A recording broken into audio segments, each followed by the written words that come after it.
gracias por estar aquí de nuevo. Bueno, pues una noche y un día con muchos asuntos importantes.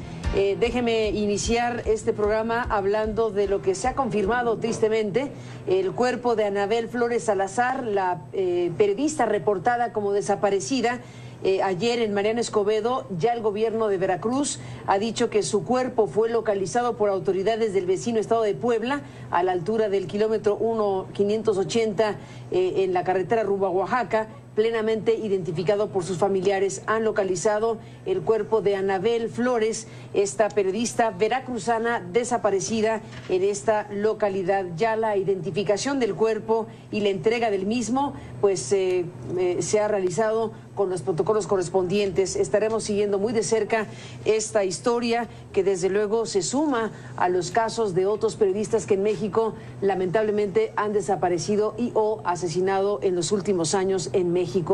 Y bueno, pues me detengo brevemente también para comentar lo que hace unos momentos se acaba de confirmar, que es que Trump y Sanders han ganado las primarias en New Hampshire y bueno, pues todo un fenómeno político en los Estados Unidos también como información relevante de las últimas horas. Y este programa lo dedicaremos a un tema de enorme importancia. Estaremos conversando esta noche con Mercedes Doretti, que es integrante del equipo argentino de antropología forense que está en México, y con Miguel Nieva, que es integrante de este equipo argentino de antropología forense, que han pues presentado el día de hoy un informe muy importante. Están bueno, pues dando a conocer este reporte después de un tiempo largo de trabajo de un grupo de especialistas que bueno, pues han abocado sus esfuerzos para el tema de los jóvenes desaparecidos de la Escuela Normal Rural de Ayotzinapa en Guerrero, en México. Ese es el tema central de esta noche para este programa. Gracias, Mercedes, por estar aquí. Bienvenida. Buenas noches. Buenas noches. Muchas gracias por recibirme. A ti. Gracias, Miguel. Gracias a los dos por estar aquí esta noche. Buenas noches. Gracias. Bueno, han hecho el día de hoy una presentación, han expuesto ampliamente el resultado de sus investigaciones. No digo más, me gustaría, Mercedes, que pudieras hacer un recuento de lo dicho, los elementos fundamentales que hoy ustedes ponen a la luz pública sobre este tema tan importante para México. Sí, bueno, el informe que presentamos hoy es un informe multidisciplinario, integrado. Han participado cerca de 25 peritos de cerca de 10 disciplinas distintas: antropología, arqueología, criminalística, balística, genética, dinámica del fuego, botánica, entomología, y no sé si me acuerdo todas las distintas disciplinas. Y es de por sí muy importante marcar esta manera interdisciplinaria de trabajar. Creemos que algunos de los problemas que han tenido peritajes anteriores ha sido que las distintas disciplinas han emitido dictámenes sin integrarlos de una manera multidisciplinaria. El dictamen consta de 350 páginas, fue entregado hoy al Ministerio Público, así que ya forma parte de la averiguación previa, y básicamente sostiene 3 conclusiones. En primer lugar, que no hemos encontrado ninguna evidencia de la posibilidad de un fuego o un incendio que hubiera causado la incineración de 43 personas 30 días antes de que nosotros llegáramos al basurero de Cocula y comenzáramos a trabajar, que por el momento tampoco hay ninguna evidencia física sobre la posibilidad de la presencia de restos de los normalistas en el basurero de Cocula, y finalmente que la única identificación que se ha realizado hasta la fecha, en nuestra opinión, corresponde a la de Alexander Mora Venancio, y se hizo a través de una muestra recogida sobre esta bolsa que PGR dice encuentra en el río San Juan, en Cocula, y que por el momento, en nuestra opinión, no ha habido una manera de ligar el basurero de Cocula con los hallazgos en el río San Juan. Esas son las primeras 3 conclusiones generales a las que arribamos. Muy importantes, muy inquietantes también, hay que decirlo, Miguel, porque confrontan seriamente lo que se ha llamado la verdad histórica, lo que fue presentado en su momento por la Procuraduría General de la República en tiempos del procurador Murillo Karam. Y bueno, pues aquí con estos 3 grandes ejes que menciona Mercedes, que describe Mercedes, estamos hablando de que eso que fue la presentación pública de una investigación que pretendió ser concluyente sin poder serlo en realidad, se desmonta totalmente. Esto junto con lo que han presentado en su momento sus colegas del grupo de especialistas también para el caso Ayotzinapa internacionales, pues coloca lo que en el primer tramo, digámoslo así, de la investigación oficial se presentó como verdad histórica. Es muy delicado, muy fuerte que finalmente en términos científicos se diga no hay evidencia de fuego en Cocula, se diga que no hay evidencia de que haya restos de los chicos en el propio basurero de Cocula y que se ponga un foco de duda realmente de cómo llegó la única evidencia que ha podido ser identificada, que es la de Alexander. Todo eso, ¿qué nos dice, Miguel? ¿Hacia dónde nos lleva este reporte que presentan el día de hoy? Desde nuestro punto de vista, creo que nos lleva a cerrar una etapa en lo que tiene que ver con la investigación sobre el basurero de Cocula y continuar en otra etapa que ya hemos comenzado, que es con un plan de búsqueda, digamos, para seguir buscando a los normalistas. Pero creo que también esto abre otra puerta que es importante también remarcarla, es que hay que investigar realmente qué es lo que pasó en el basurero de Cocula, porque hemos encontrado también personas que están asesinadas. Si bien nosotros sostenemos que no hay manera de relacionar toda esta evidencia con los normalistas, pero bueno, son personas que han sido asesinadas y esto también merece una investigación, ¿no es cierto? Entonces creo que esto es una puerta nueva que se abre. Para nosotros, como te decía antes, creo que es cerrar de alguna manera una etapa que llevó mucho tiempo, mucho trabajo, se han analizado un montón de evidencia, miles de fragmentos de restos óseos. Fue un trabajo en el que participamos, como dijimos, en más de aproximadamente 25 profesionales de diferentes áreas y que nos permitió, digamos, con todo este trabajo, volcar en estas conclusiones que se integran base al trabajo multidisciplinario y que creemos que hemos reunido evidencia suficiente como para sostener estas conclusiones y por eso planteamos este informe y estas conclusiones de esta manera y queremos continuar de ahora en adelante con la búsqueda, digamos, de los normalistas. Lo explicaron en su conferencia y está en el reporte. Para este programa, ¿cómo determinan que ahí no hubo el fuego que se dijo que hubo? ¿Con qué evidencia científica se puede afirmar que no hubo lo que en un principio se dijo que calcinó los cuerpos de los chicos?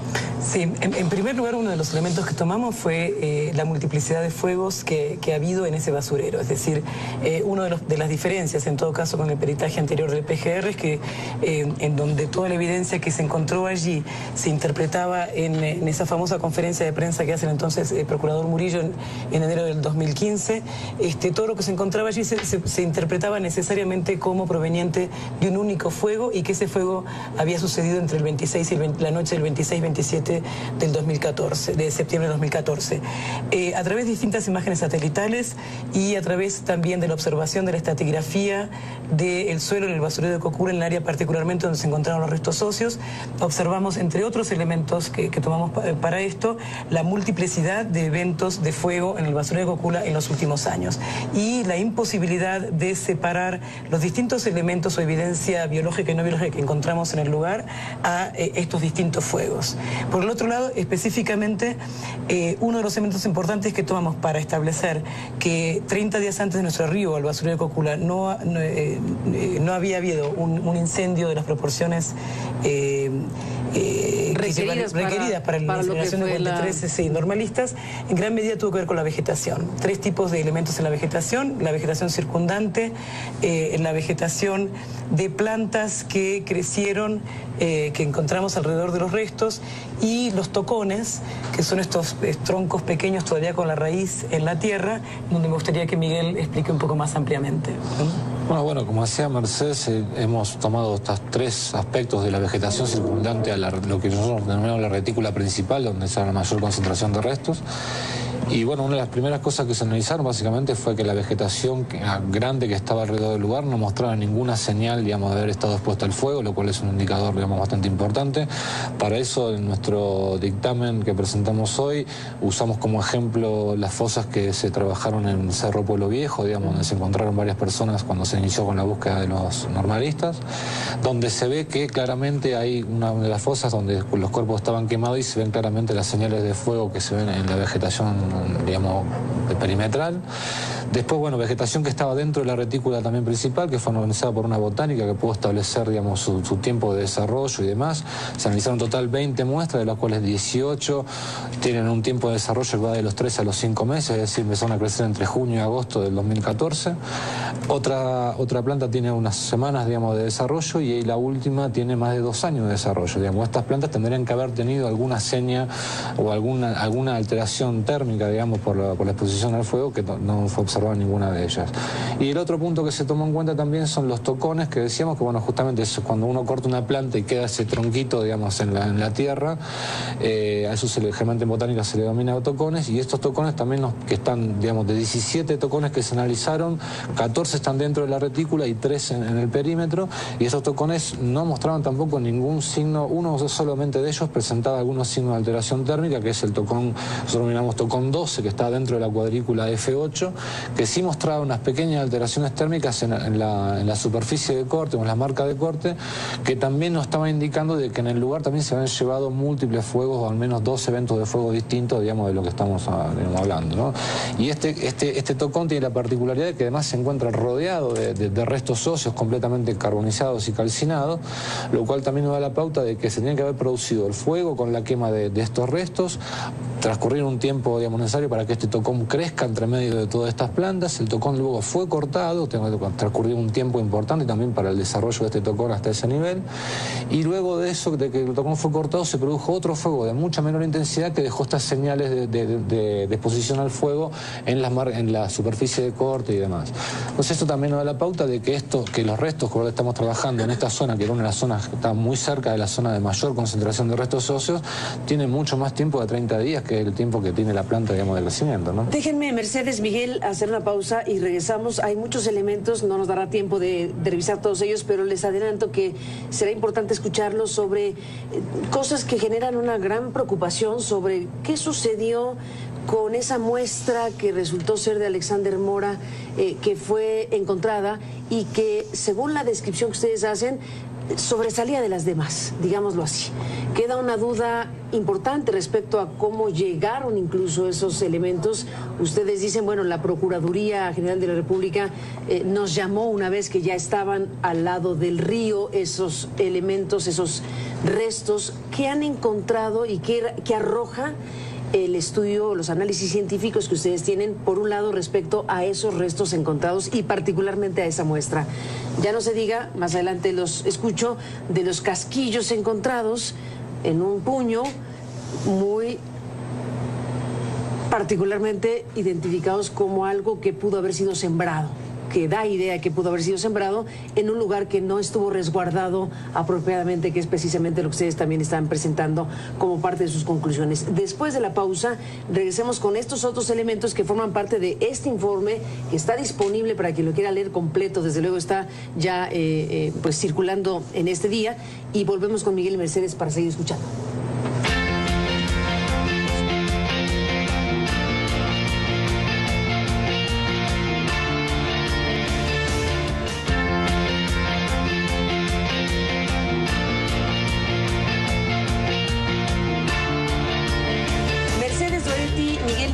De este equipo argentino de antropología forenses que han presentado el día de hoy el resultado de sus trabajos científicos y peritajes sobre el caso Ayotzinapa. Bueno, pues como decíamos, hay muchas preguntas y muchos elementos, pero me quisiera detener en esto que dejamos en el bloque anterior, particularmente en ¿qué encuentran ustedes después de todo el estudio de todos estos meses respecto a lo que hay y lo que no hay en el basurero de Cocula, a lo que hay y cómo se encuentra en el río y en lo que mostró la Procuraduría con esas bolsas de ceniza y demás cuestiones? Particularmente la muestra del chico que es identificado a través de los estudios de ADN como Alexander Mora Vicencio. Sí, bueno, nosotros llegamos al basurero de Cocula el 27 de octubre del 2014 a trabajar y el día 29 el Ministerio Público de la PGR nos viene a buscar allí, nos dice que hay un nuevo lugar de hallazgo y nos lleva efectivamente al río San Juan en Cocula. Allí ya estaban peritos de la PGR trabajando sobre una bolsa que nos señalan habían encontrado en el río y había un gran número de fragmentos ya en el piso, entre los cuales había un fragmento muy distintivo. ¿Distintivo por qué? Distintivo porque tenía un tamaño mayor del tamaño de los fragmentos que hemos encontrado hasta ahora, hasta ese momento en el basurero de Cocula, e incluso que se veía en relación a los otros fragmentos que provenían de la bolsa de donde supuestamente salía esta muestra, y eso a lo largo de este año de trabajo que hemos analizado miles de fragmentos provenientes de ambos lados, sigue siendo exactamente igual. Ese fragmento es notoriamente más grande y además, por sobre todas las cosas, prácticamente no está quemado, tiene solamente algunas zonas pequeñas de alteración térmica, mientras que todos los fragmentos que se han encontrado tanto en el basurero de Cocula como en el río San Juan están multifragmentados a niveles muy pequeños y severamente alterados térmicamente, es decir, por la acción del fuego directo o indirecto. Este fragmento no, y en cuanto lo vimos, inmediatamente lo reconocimos como una posibilidad de obtener ADN, y efectivamente hasta el día de hoy es el único fragmento donde se ha podido sacar ADN nuclear, que es el ADN en principio más discriminativo, más poderoso en términos de identificación humana. También ahí encontraron que, bueno, había restos de animales, había restos de otras personas, no identificables para efectos de los chicos. ¿Qué más encontraron ahí? En todo caso, Miguel, una prótesis dental que no corresponde a ninguno de los 43. Bueno, dentro de todas las... Dentro de una de las cosas que se pudieron encontrar en el basurero, se encontró esta prótesis dental que asociada también a una raíz de un diente que estaba también como asociada a un fragmento de mandíbula, por lo tanto sabemos que era una persona que también, digamos, no era una prótesis que alguien arrojó al basurero, sino que estaba asociada también con un fragmento de hueso de maxilar y demás, que al confrontarla con la información que teníamos de los normalistas, digamos, esto no coincidía, porque ninguno de los normalistas tenía ese tipo de tratamiento odontológico, un tratamiento odontológico bastante completo y demás, pero bueno, ninguno de los normalistas tampoco coincide con eso. Entonces ese es un indicador claro de que hay otras personas también, digamos, en el basurero que no son normalistas, ¿no? Por ese lado.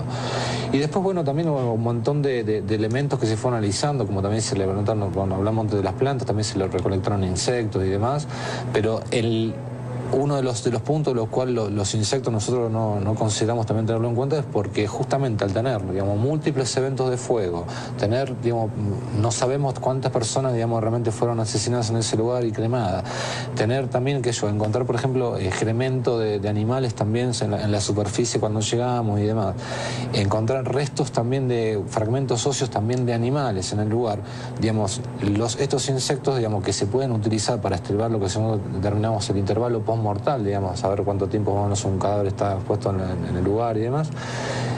Puede ser que esos insectos estén relacionados o con el excremento, o con los otros animales, o con la vegetación, o con la misma basura también del lugar, ¿no es cierto? Y generalmente estos insectos se alimentan generalmente de lo que es la parte de tejidos blandos. Y en realidad ahí no encontramos nada de tejido blando tampoco, porque los restos estaban completamente carbonizados. Entonces es muy difícil poder asignar estos insectos a algún tipo de evidencia en particular. Entonces también, digamos, la estimación que se puede hacer, digamos, de este intervalo postmortal a través de los insectos no va a tener ninguna rigurez, digamos, no va a ser riguroso científicamente, porque no hay manera de asociarlo o saber a qué estos insectos están asociados. Y además también que este tipo de insectos generalmente son muy comunes en este lugar que es un basurero, ¿no es cierto? También, ¿no? Está el tema de las armas también, bueno, porque ¿qué es lo que hay en términos de la investigación que dio paso a lo que se llamó ya la muy cuestionada verdad histórica oficial en el primer tramo de estas investigaciones por parte de la Procuraduría? Hay testimonios, ¿no?, que se confrontan, o sea, hay gente en la cárcel, hay testimonios obtenidos, hay que ver de qué manera, porque no corresponden a lo que la evidencia científica está planteando, y ese es un tema muy importante. Absolutamente. Y hay también estas declaraciones obtenidas, vamos a ver de qué manera, que hablan de calibres de armas utilizadas que no corresponden también a lo que ustedes pudieron identificar. ¿Qué nos puedes contar de eso? Por un lado que mientras estuvimos en el basurero del 27 de octubre del 2014 al 6 de noviembre se recolectó evidencia balística en la parte baja del basurero donde estaban el grueso de los restos óseos y un poco en la parte alta del basurero, en la zona de acceso. Posteriormente nos retiramos tanto los peritos de PGR como nosotros y a fin de noviembre, principios de diciembre de ese mismo año, nos enteramos que PGR había conducido una diligencia con peritos el 15 de noviembre sin avisar al equipo argentino y donde había recogido 42 casquillos en la parte alta del basurero, específicamente en una zona, en una roca, todos juntos, agrupados de una manera que no es la manera en que normalmente uno encuentra casquillos cuando han inyectado de un arma, y en una zona primero que ya había sido examinada por ambos equipos y donde normalmente la utilizábamos para subir y bajar del basurero agarrados con sogas o donde nos sentábamos simplemente a comer o a atarnos los zapatos, y etcétera. que no habían visto antes. Y que jamás habíamos visto con lo cual yo digo, 42 pues casquillos abre ni ningún casquillo. la hipótesis de que fueron sembrados, de que alguien los puso ahí, todos juntos, a más 41 de un calibre más otro calibre, 42 casquillos. 42 casquillos. 42 casquillos junto a esa piedra en un lugar que no fue resguardado. Bueno, es gravísimo. Y además, bueno, hay otro detalle que en todo caso, Miguel, si quieres comentarlo sobre... Bueno, dentro teniendo en cuenta estos 42 casquillos recuperados el 15 de noviembre... Recuperados de esa manera. Claro, recuperados de esa manera, digamos que nosotros siempre lo dejamos en claro en el dictamen, digamos, pero contemplando estos casquillos junto con los otros recogidos en la primera intervención que se hace con ambos equipos, suman en total 138 elementos balísticos. Cuando digo elementos balísticos me refiero a las partes constitutivas de un cartucho, digamos, o sea, el casquillo y lo que sería el proyectil, ¿no? De esos 138 elementos balísticos, solamente 4 son fragmentos o proyectiles, digamos, de arma de fuego.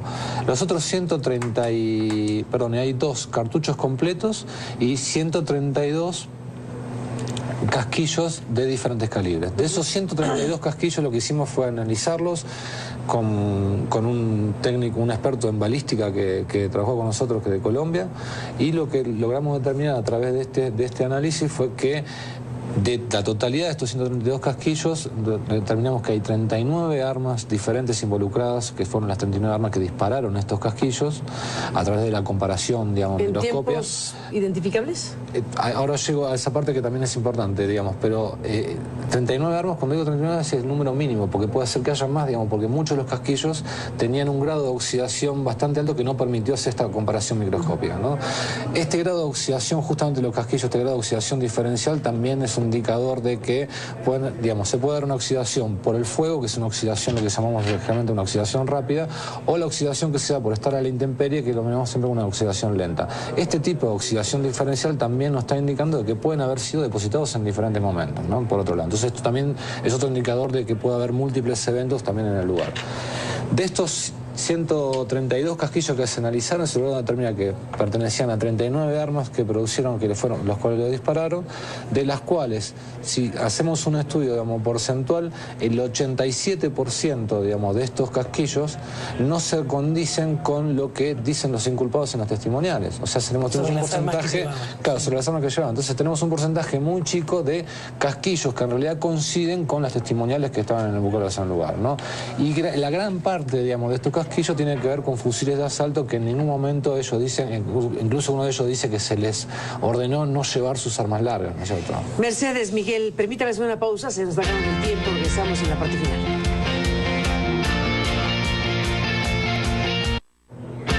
Entramos en la parte final, volvemos. Se nos acabó el programa. No pudimos cerrar como se debía. Es que ya estaba la pregunta. Bueno, entramos en la parte final, se acabó el tiempo. Miguel Nieva, Mercedes Doretti, hagamos otro programa porque se acabó el tiempo. Gracias por estar aquí. Buenas noches. Gracias. Hasta mañana.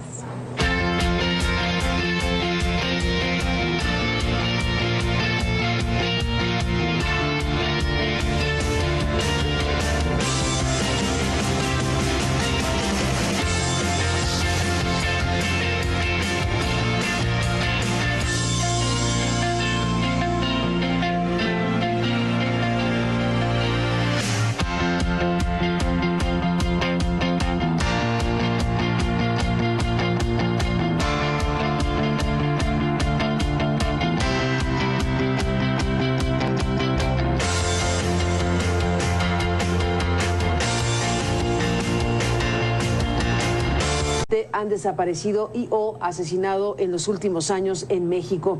Y bueno, pues me detengo brevemente también para comentar lo que hace unos momentos se acaba de confirmar, que es que Trump y Sanders han ganado las primarias en New Hampshire y bueno, pues todo un fenómeno político en los Estados Unidos también como información relevante de las últimas horas. Y este programa lo dedicaremos a un tema de enorme importancia. Estaremos conversando esta noche con Mercedes Doretti, que es integrante del equipo argentino de antropología forense que está en México, y con Miguel Nieva, que es integrante de este equipo, expuesto ampliamente el resultado de sus investigaciones. No digo más, me gustaría, Mercedes, que pudieras hacer un recuento de lo dicho, los elementos fundamentales que hoy ustedes ponen a la luz pública sobre este tema tan importante para México. Sí, bueno, el informe que presentamos hoy es un informe multidisciplinario, integrado. Han participado cerca de 25 peritos de cerca de 10 disciplinas distintas: antropología, arqueología, criminalística, balística, genética, dinámica del fuego. Ayer en Mariano Escobedo ya el gobierno de Veracruz ha dicho que su cuerpo fue localizado por autoridades del vecino estado de Puebla a la altura del kilómetro 1580 en la carretera rumbo a Oaxaca, plenamente identificado por sus familiares. Han localizado el cuerpo de Anabel Flores, esta periodista veracruzana desaparecida en esta localidad. Ya la identificación del cuerpo y la entrega del mismo pues se ha realizado con los protocolos correspondientes. Estaremos siguiendo muy de cerca esta historia que desde luego se suma a los casos de otros periodistas que en México lamentablemente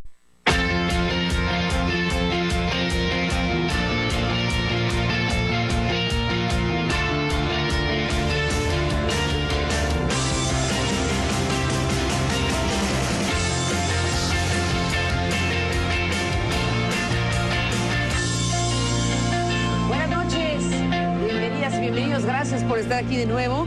Bueno, pues una noche y un día con muchos asuntos importantes.